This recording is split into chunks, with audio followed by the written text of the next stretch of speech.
Membertou is a debt-free First Nation, and we're ready to do business. He was so disappointed and shocked when he found out that that didn't mean much to people, especially government. And there was this stigma attached to First Nations that we managed poorly, or were corrupt, or were debt-ridden. And unfortunately, Membertou was painted with the same brush.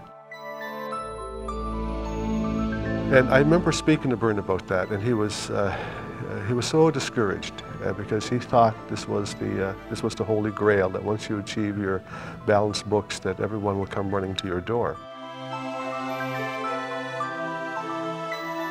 We were pretty well totally dependent on funding from the Department of Indian Affairs. At one point, we found ourselves in quite a bit of a deficit, and still not progressing too much. Our population was growing.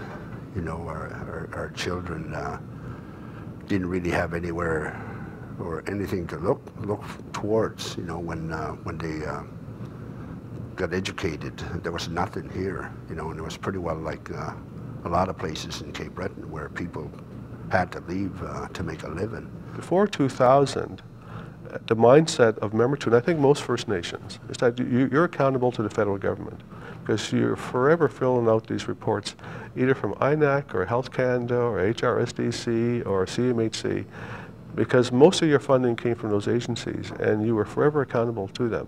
We decided that in order to accomplish our new goals, and that is to get out of the dependence of government, the Department of Indian Affairs in particular, we needed to utilize the people that we had in the community, or the ones that got educated and had to go away. I think we first achieved our debt-free status around 1999-2000. At the time, the CEO of Burn Christmas, he had spoken to someone, I believe from BDC, who had mentioned to him the idea of ISO, and that this was an independent accreditation, an international standard that could bring that credibility that Byrne was seeking to find through good management and financial practices.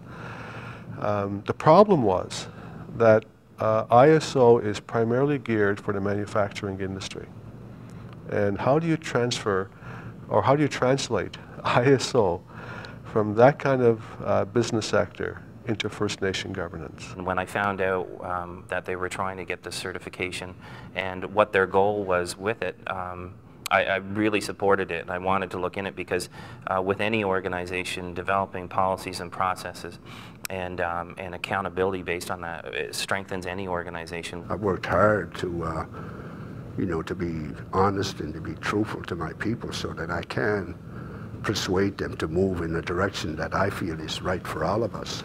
As time went by and more information was given to the staff and management, slowly they began to accept this notion of perhaps being certified, you know, and world-recognized certification, that anybody that wants to or thinking about dealing with us, that they wouldn't have any issues about our management capabilities. Say what you do what you say, and prove it. And so it's just 3 simple steps. What Membertou was seeking was that external accreditation, that external measurement, that the internal processes of Membertou were sound, were strong, and were credible. ISO gives us the opportunity to objectively prove that the management practices within the community are strong and up to an international standard. So the first challenge was to put on paper what our practices were. So in other words, we had to develop a policy manual. It's not only do you have to translate Mi'kmaq practices, but a lot of the practices were also rooted in Mi'kmaq language and culture. And then to translate that into an English policy manual was painful. Fortunately, we had an excellent QA practitioner who actually worked out of, retired from Michelin Tire, and he developed the QA and ISO program there. He had the foresight, and I think the flexibility, to be able to realize that to develop something in Membertou had to require a brand new model, and it became a First Nation model, on how to document governance practices in the community. I think it wasn't for him. I think we would have gave up a long time ago. But he had a way of making this real, making this come alive, make this practical, and at the end of the day, we finally developed a QA manual. Almost the first week, we start receiving phone calls from major companies wanting to partner with Membertou. And part of it was that some of these companies can only partner with companies that had ISO designation. And we were the first Nation to have ISO designation. So Lockheed Martin, for instance, from the States had called us and said, well, they're planning to put a bid in to the Canadian government, and they need an ISO First Nation partner. And almost immediately they were at our doorstep asking us, how can we partner together? What ISO did for us is that it changed how accountability happens in the community. Because part of ISO is you have to survey your customers or your clients. You have to determine if your clients are satisfied with your services. Overall, it's the community who are making the decisions. It's the community that's being directly impacted by the decisions that are being made. And if they're not happy with the way things are being run, or they're not happy with how their name is being used in the public eye, then it's their right, and they definitely have that right to talk to the government, make sure that they're doing what's right for them. First and foremost to its community members, but the governance sees itself, I think, accountable to its partners as well, and that's a sign of maturity as well, where they will take a look and balance those interests, and the balancing is done to make sure that I think the greatest good is done for the greatest number of people within this community. There are a variety of ways that we keep our community informed, depending on what the information is. For example, our annual audit, we send it out to every household in the community, a hard copy of that. There's a copy of it on our website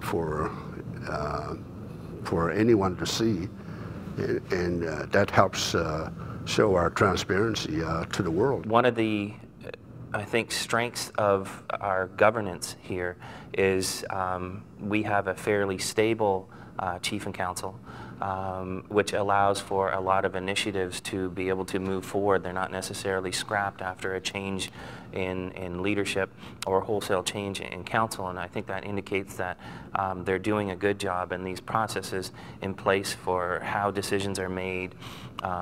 People have certain portfolios that they're responsible for. They kind of act like a very informed board of directors now. Ever since our economic boom started, the attitude and the knowledge and information that people have in the Sydney area about Membertou has dramatically increased. In fact, about 2 years ago, there was a study done. It was actually a survey, a public opinion poll done by Indian Affairs. They had surveyed 7 municipalities in the country, including Sydney, about their attitudes about the Native people in their areas. And of those 7 municipalities, Sydney had the highest opinion of its First Nation population than anyone else in the country.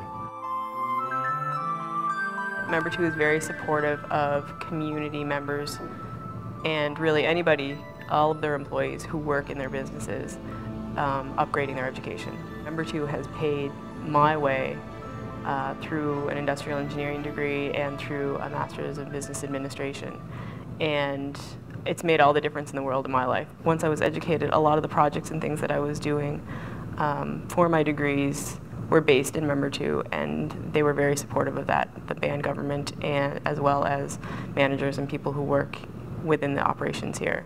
People want to do business with the larger First Nation and its corporate entities. What it did, though, was it built a confidence in people in this community that we can do this. It was like a model of success.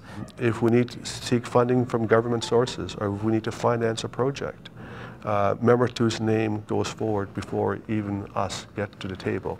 So that helped a great deal. So I think just building the reputation of the community as a good business partner has come a long way in allowing a lot of these benefits to occur.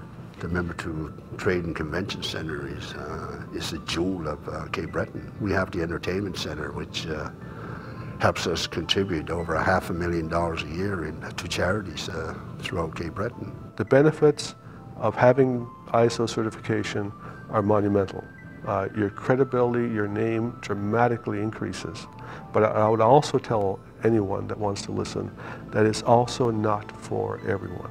It is very difficult, it's very painful, it means a lot of internal change which can cause its own issues of stress and discomfort.